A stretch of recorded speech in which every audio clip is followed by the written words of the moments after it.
Now the next question is question number 7.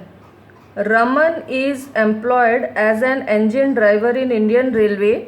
He is getting 15,000 per month as basic pay. 15,000 उसकी basic salary है per month.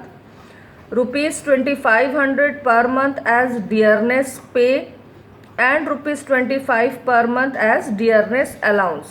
ठीक है, इतनी चीज़ें उसकी सैलरी में ऐड होंगी. 15,000 सैलरी प्लस जो डियरनेस अलाउंस एंड डियरनेस पे उसको मिल रहा है. During 2019-20 he received the following allowances also. पहला 16,500 as running allowance, rupees 200 per month per child as educational allowance for his 2 children. Then after one of his son is staying in a hostel on which Raman is spending rupees 800 per month. He is getting rupees 500 per month for his son as hostel allowance for meeting this expenditure. ठीक है, rupees 250 per month as city compensatory allowance, rupees 400 per month as uniform allowance, rupees 2,500 per month as HRA. He pays 3,000 per month as rent to the house owner. Okay, इतनी information हमको दी हुई है. लेकिन बेटा इस question में ये नहीं दिया है कि रमन कौन सी सिटी में रहता है, मेट्रो सिटी में रहता है कि नॉन मेट्रो सिटी में रहता है. तो अगर इस टाइप का क्वेश्चन आपको दिया रहेगा जहाँ पे आपको HRA कैलकुलेट करना है but it is not specified that from which city an employee belongs to, उस कंडीशन में आप करोगे 40%, अदर देन मेट्रो सिटी मानेंगे और 40% जो है हम उसकी सैलरी से डिडक्ट करेंगे. ठीक है, क्या बताया मैंने, अगर क्वेश्चन में ये मेंशन किया हुआ है कि एक एम्प्लॉय मेट्रो सिटी में रहता है, चेन्नई, कोलकाता, दिल्ली, मुंबई, तब तो उसकी सैलरी से हम 50% लेंगे. लेकिन अगर क्वेश्चन में ये मेंशन नहीं है कि एम्प्लॉय कौन सी सिटी से बिलोंग कर रहा है, कौन सी सिटी में रह के जॉब कर रहा है, तो हम यही मानेंगे कि वो नॉन मेट्रो सिटी में रहता है. दैट्स व्हाट हमने 40% उसकी सैलरी से डिडक्ट किया है. ठीक है, क्योंकि ये HRA कैलकुलेशन में आपके काम आएगा. ठीक है, चलिए स्टार्ट करते हैं. क्वेश्चन नंबर 7 आप बुक में भी देखिएगा, आपने बुक अगर इशू कराई होगी तो बुक में आप क्वेश्चन नंबर 7 देखेंगे. ठीक, सबसे पहला हेडिंग तो आपको यही लिखना है, computation of taxable salary. Computation of taxable salary. क्या गड़बड़ हो रही है, क्यों फॉगिश ब्लर आ रहा है, ब्लर क्यों हो जा रहा है?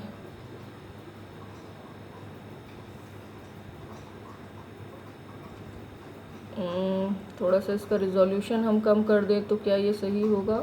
ठीक, चलिए स्टार्ट करते हैं. Taxable salary. अब रमन की टैक्सेबल सैलरी कैलकुलेट करनी है तो सबसे पहले हम यहाँ लिख देते हैं solution number 7. I hope it is visible to you. Visible है बेटा? लाइव सेशन में आप मुझे बताइएगा. ठीक है, सबसे पहले हम लिखते हैं सैलरी. रमन की सैलरी कितनी है? सैलरी जो है रमन की, he is getting rupees 15,000 per month. तो 15,000 अगर पर मंथ बोल रहा है तो 15,000 इंटू 12 कर दो सबसे पहले. ठीक है, 15,000 पर मंथ है, मतलब उसकी पर एनम सैलरी है 1,80,000. सबसे पहला आपको यही लिखना है सैलरी. उसके बाद उसको मिल रहा है DA. DA कितना मिल रहा है? डियरनेस पे और डियरनेस अलाउंस, ये दोनों ही आपको लिखना है DP, डियरनेस पे. डियरनेस पे 2,500 इंटू 12, 2,500 पर मंथ मिल रहा है. ठीक है, तो 2,500 इंटू 12 करेंगे तो ये हो गया आपका 30,000 डियरनेस पे. सिमिलरली उसको डियरनेस अलाउंस भी मिल रहा है, डियरनेस अलाउंस भी उसको 2500 मिल रहा है, मतलब 30,000 पर एनम। इतनी चीज़ें हमने ऐड कर ली। अब उसके बाद क्या बोल रहा है बेटा, देखो, during 2019-20 he received the following allowances. आपको डियरनेस पे और डियरनेस अलाउंस के अलावा और भी अलाउंसेस मिल रहे हैं। तो सबसे पहला अलाउंसेस क्या दिया हुआ है, 16,500 एज रनिंग अलाउंस। ठीक है, तो आप यहाँ पे लिखेंगे रनिंग अलाउंस, रनिंग अलाउंस उसको 16,500 मिल रहा है। ठीक है, 16,500 पर एनम मिल रहा है। रनिंग अलाउंस, ये अलाउंस क्या होता है और कितना पार्ट डिडक्टेबल होता है, तो आप अगर देखेंगे अलाउंस टॉपिक आप अगर पढ़ेंगे तो मैं आपको बताती हूँ। इसके लिए यहाँ पे आपको रूल्स दिया हुआ है। अलाउंस का टॉपिक आपके बुक में है बेटा, बुक में आप देखोगे तो आपको मिलेगा, ये देखो रनिंग अलाउंस क्या होता है। 4th point, any allowances granted to an employee working in any transport system. Raman जो है वो इंजन ड्राइवर है, ठीक है, इंडियन रेलवे में, और वो स्पेसिफाई नहीं है कि वो पार्सल के लिए ट्रांसपोर्ट करता है कि पैसेंजर ट्रेन चलाता है। तो हम ये कंसिडर करते हैं कि वो ट्रांसपोर्टिंग गुड्स की ट्रांसपोर्ट करता है वया रेलवे। ठीक है, इसलिए उसको रनिंग ये स्पेशल अलाउंसेस होते हैं बेटा, जो आपको कंपनी देती है। तो इसके लिए क्या रूल है, any allowance granted to an employee, any allowance granted to an employee working in any transport system to meet his personal expenditure during his duty performed in the course of running of such transport from one place to another place is exempt in the whole of India। ठीक, अब उसका rule क्या है, अगर running allowance मिल रहा है तो पहला रूल है 70% ऑफ सच अलाउंस, मतलब रमन को कितना मिल रहा है रनिंग अलाउंस 16,500, उसका 70% लेंगे। सेकेंड 10,000 पर मंथ, दो कंडीशन है, which ever is less. 16,500 Raman को रनिंग अलाउंस मिल रहा है तो 16,500 का 70% लेंगे और उसको कंपेयर करेंगे 10,000 से। दोनों में से जो कम अमाउंट होगा वो अमाउंट जो है उसका एग्जेम्प्ट हो जाएगा और बाकी का पार्ट आपका टैक्सेबल अमाउंट होगा। ठीक है, तो रनिंग अलाउंस में हम सबसे पहले लिखते हैं उसको कितना मिल रहा है, 16,500 रनिंग अलाउंस मिल रहा है। अभी हमने क्या पढ़ा, 16,500 रनिंग अलाउंस, 70, दो कंडीशन है, विच एवर इज लेस। तो 16,500 का हम 70% निकाले। ठीक है, तो अभी हम निकालते हैं 16,500 इंटू 70%, ये आ गया आपका 11,550। आई बात समझ में, 16,500 इंटू 70% ऑफ 16,500, इसका क्या मतलब हुआ, 16,500, ठीक है, 16,500 का 70% कितना है आपका 11,550 आया ऑफ 16,500। ठीक है, मतलब 16,500 में से आप 11,550 को माइनस करेंगे। आ रही बात समझ में, 16,500 इंटू 70% ऑफ 16,500, 16,500 का 70% जो निकाले उसमें से आप माइनस करेंगे 16,500 को। ठीक है, तो आपका यहाँ क्या आया, फिर से हम लिखते हैं, ये पहला कंडीशन हो गया। दूसरा कंडीशन क्या बोल रहा है, 10,000 रुपीज़ पर मंथ। इन दोनों में से जो लेस होगा वो टैक्सेबल हो जाएगा। यहाँ पे हम टैक्सेबल अमाउंट को लिखते हैं, ठीक है। तो 16,500 में से आप 11,550 माइनस कीजिए, माइनस 11,550, 4,950, ठीक है। ये कैलकुलेशन आपको समझ में आया। 16,500 इंटू 70% किए तो 11,550 आया। 11,550 से हम 16,500 को माइनस करेंगे तो 4,950 आएगा। 4,950 यहाँ आया। और सेकंड कंडीशन क्या बोलता है, 10,000 per month which ever is less. तो 4,950 जो है हमारा कम है 10,000 से, तो हम यहाँ पे लिखे इतना जो है अमाउंट टैक्सेबल होगा। एग्जेम्प्टेड को नहीं लिखते हैं बेटा, टैक्सेबल को लिखते हैं। कितना अमाउंट टैक्सेबल होगा, तो 4,950 टैक्सेबल हुआ। आप इसको वर्किंग नोट में शो कर लो, ठीक है। चलिए हम इसको वर्किंग नोट में देते हैं बेटा। वर्किंग नोट,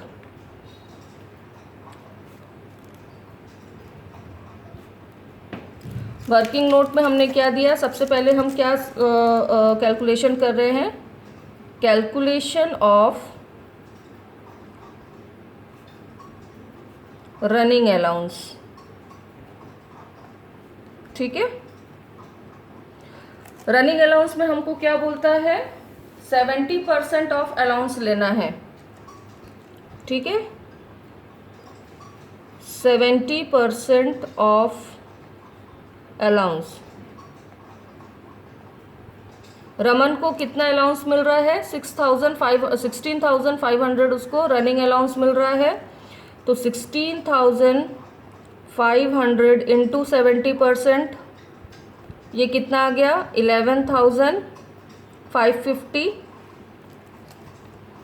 ठीक है। अब इस 11,550 को अगेन हम माइनस करेंगे, 16,500 माइनस 11,550, ये कितना आया हमारा, 4,950। ये पहला कंडीशन। दूसरा कंडीशन बोलता है 10,000 रुपीज़ पर मंथ, ठीक है। 10,000 रुपीज़ पर मंथ। इन दोनों में से जो कम होगा, which ever is less will be taxable. 4,950 यहाँ पे जो है आपका टैक्सेबल है, तो ये यहाँ पे हमने लिख दिया 4,950। आ रही बात समझ में। ये सारी चीज़ें इसलिए मैं बोल रही हूँ बेटा, सैलरी में बहुत सारे ऐसे छोटे छोटे टॉपिक हैं, छोटे छोटे डिडक्शंस हैं, कैलकुलेशन है जो आपको याद रखना है। हर एक चीज़ बुक में दिया हुआ है, ठीक। चलिए अब क्या करेंगे हम, रनिंग अलाउंस, उसके बाद और क्या अलाउंस मिल रहा है बेटा, एजुकेशन अलाउंस, ठीक है। बैक टू क्वेश्चन में आते हैं हम। रनिंग अलाउंस के बाद 200 per month per child as educational allowance for his 2 चिल्ड्रन। अब चिल्ड्रन के लिए भी जो है आपका रूल है, हम यहाँ पे लिखते हैं एजुकेशन अलाउंस,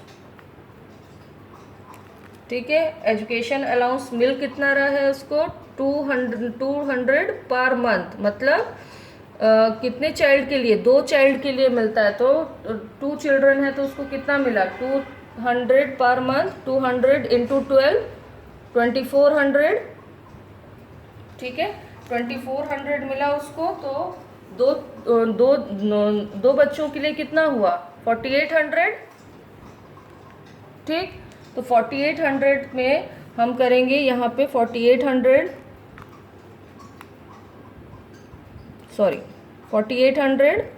माइनस 2400, तो एजुकेशन अलाउंस आपको कितना मिल गया, 2400, ठीक।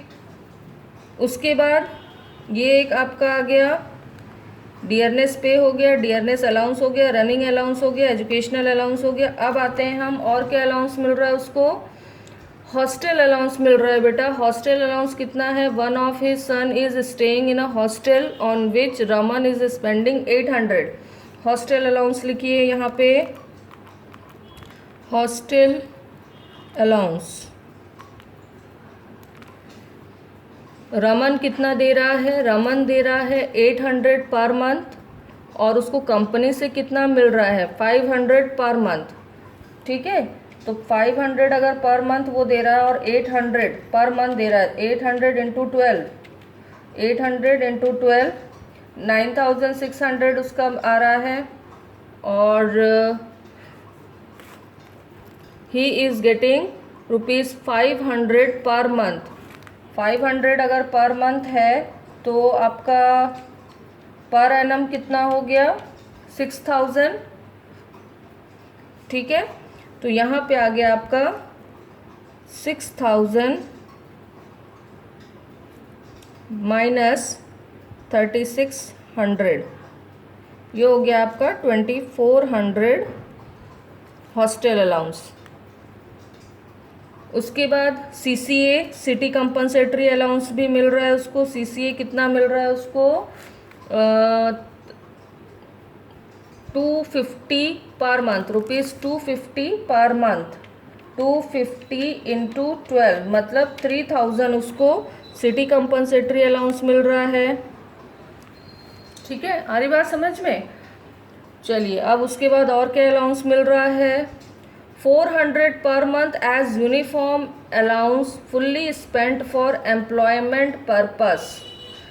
अगर एम्प्लॉयमेंट पर्पस यूनिफॉर्म अलाउंस भी मिलता है, इसके लिए भी रूल्स है, आप बुक में पढ़िएगा। यूनिफॉर्म अलाउंस अगर आपको मिलता है और वो फुल्ली जो है एम्प्लॉयमेंट पर्पस के लिए है, जब आप ड्यूटी में हैं उसी समय अगर उस यूनिफॉर्म का यूज़ हो रहा है तो पूरा का पूरा अमाउंट जो है वो एग्जेम्प्ट होता है।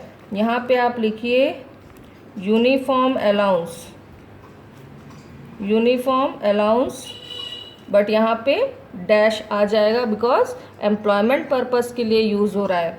ठीक है, अब आते हैं हम लास्ट में HRA calculation. HRA house rent allowance, working note में हम लिखते हैं। चलिए, वर्किंग नोट में हम आते हैं, second number, calculation of HRA। ठीक है, अगेन कंडीशन, पहला कंडीशन क्या देंगे हम, HRA रिसीव्ड, कंपनी कितना दे रही है HRA रिसीव्ड 2500 पर मंथ एज HRA। तो 2500 पर मंथ है तो 2500 इंटू 12 कर दीजिए, 30,000। ठीक है, 30,000। Second, excess rent paid 10% of salary. तो क्या लिखेंगे यहाँ पे, रेंट पेड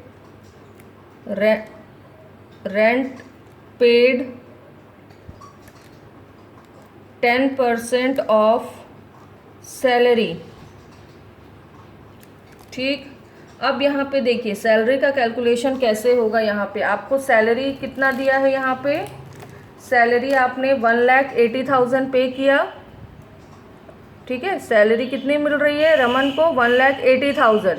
अब इस सैलरी में बेटा डियरनेस अलाउंस भी इंक्लूड होगा, ऐड होगा। 1,80,000 डियरनेस पे नहीं, डियरनेस अलाउंसेस। जब आप HRA का कैलकुलेशन करते हैं तो उसमें कमीशन, डियरनेस अलाउंस ये ऐड होता है। ठीक है, तो 1,80,000 प्लस 30,000, 1,80,000 कैसे किया, 1,80,000 प्लस 30,000, ये आ गया आपका 2,10,000 minus excess of rent paid of salary कितना हो गया आपका, ये 1,80,000 प्लस 30,000 2,10,000 आया। 2,10,000 इंटू 10% करेंगे तो ये कितना आ गया आपका 21,000, ठीक है 21,000 आया। और वो एक्चुअल में रेंट पे कितना कर रहा है, ही pays 3,000 per month as rent to the house owner. उसको HRA मिल रहा है 2,500 पर मंथ, 2,500 इंटू 12 किए तो 30,000 आया। 30,000 वो पे कर रहा है, सॉरी 30,000 उसको HRA मिल रहा है, लेकिन वो पे कितना कर रहा है 3,000 पर मंथ पे कर रहा है। 3,000 इंटू 12 करेंगे तो 36,000 वो पे कर रहा है। रिसीव कम हो रहा है, पे ज़्यादा कर रहा है, मतलब कितना ज़्यादा पे कर रहा है तो 36,000 माइनस 21,000। हमने यही लिखा ना 10% एक्सेस ऑफ सैलरी, तो कितना एक्सेस पे कर रहा है, एक्सेस जो है हम यहाँ पे लिखेंगे 36,000 माइनस 21,000, 15,000, ठीक है 15,000। थर्ड कंडीशन क्या बोलता है, अगर एम्प्लॉय मेट्रो सिटी में है तो 50% सैलरी का लेंगे, अगर employee other than metro city में है तो 40%, लेकिन अगर क्वेश्चन में मेंशन नहीं है तो आप 40% ही कंसिडर करेंगे। 40% ऑफ सैलरी, 40% ऑफ सैलरी, ठीक है 40% ऑफ सैलरी कितना हो जाएगा आपका, अगेन 84,000। 40% ऑफ सैलरी 1,00,000 इंटू 40%, 2,10,000, 84,000, ठीक है 84,000 कैसे आया बेटा, 2,10,000 मैंने बताया था क्या क्या ऐड करना है HRA कैलकुलेशन में, सैलरी में 1,80,000 प्लस डियरनेस अलाउंस, DP नहीं, डियरनेस पे नहीं, डियरनेस अलाउंस, तो ये आ गया आपका 2,10,000, 1,80,000 प्लस 30,000, 2,10,000 और 2,10,000 का 40% 84,000, ठीक है। तो अब इन तीनों में जो लेस होगा वो एग्जेम्प्टेड, मतलब 15,000 आपका एग्जेम्प्टेड हो गया। तो हम फोर्थ पॉइंट क्या लिखेंगे, एग्जेम्प्टेड अमाउंट 15,000। तो टैक्सेबल कितना हो जाएगा, टैक्सेबल के लिए मैंने क्या बताया था, टैक्सेबल अमाउंट में क्या माइनस करेंगे, जितना वो पे कर रहा है, जितना उसका रिसीव हो रहा है 30,000, 1 माइनस 4 HRA रिसीव्ड और एग्जेम्प्ट अमाउंट को माइनस करेंगे, 30,000 माइनस 15,000, तो टैक्सेबल आ जाएगा आपका 15,000। और इसी 15,000 को हम यहाँ पे लिखेंगे HRA में, ठीक है ये यहाँ पे HRA 15,000 कंप्लीट।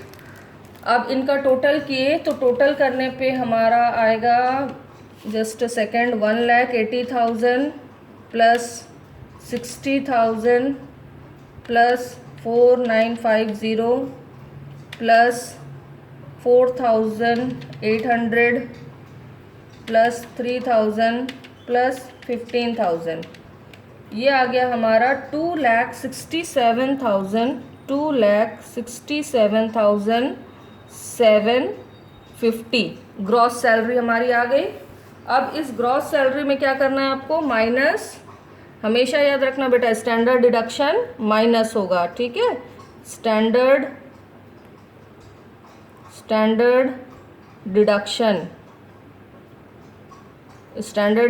कितना है 50,000, ये आपको क्वेश्चन में नहीं दिया रहेगा, माइंड यू ये स्टैंडर्ड डिडक्शन का अमाउंट आपको क्वेश्चन में नहीं दिया रहेगा, इट इज़ नोन। आपको ये पता होना चाहिए कि ग्रॉस सैलरी कैलकुलेट करने के बाद under section 80C to 80U deduction करना है, और वो डिडक्शन है स्टैंडर्ड डिडक्शन, ठीक है सो 2,67,750 में हम माइनस करेंगे 50,000, तो हमारा आंसर आया 2,17,750। आ गया आपका टैक्सेबल सैलरी। ठीक, this is the 7th question.